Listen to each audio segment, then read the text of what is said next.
వాజ్పేయి గారిని గుర్తుపెట్టుకుంటున్నామంటే ఆయన చేసిన అభివృద్ధి, ఆయన చూపించిన దారి, ఆయన ఇచ్చిన స్ఫూర్తి.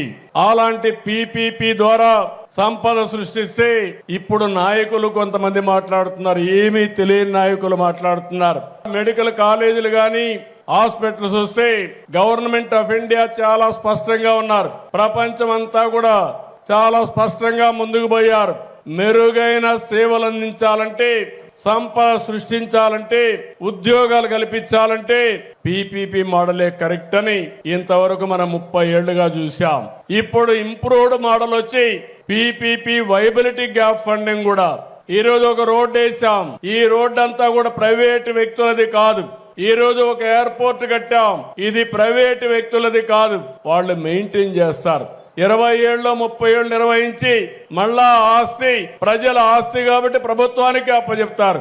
దాన్ని కూడా విమర్శిస్తూ వక్రీకరిస్తూ ఇది ప్రైవేట్ కాలేజీలు అని చెప్పి ఇంకొక ఎక్స్టెంట్ మీరు చూశారు. ఒకప్పుడు నాయకులు ఎంతో గౌరవంగా ఉండేవాళ్ళు.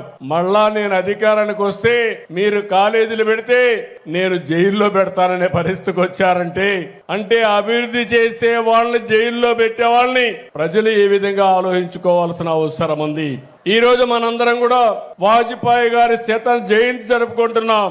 ఇలాంటి శత జయంతి జరుపుకొని రాబోయే 2047కి భారతదేశం ప్రపంచంలో నెంబర్ 1 గా ఉంటే ఆంధ్రప్రదేశ్ దానికి ట్రెండ్ సెటర్ గా ఉండాలని ఆలోచించుకుంటే, ఇలాంటి రాజకీయ నాయకులతో నేను రాజకీయం చేయాలంటే ఆ రోజు వాజ్పేయి గారితో రాజకీయం చేస్తే ఈ రోజు ఇలాంటి చిల్లర రాజకీయాల్లో నేను భాగస్వాములు కావాలనుకున్నప్పుడు ఒకసారి బాధేస్తుంది.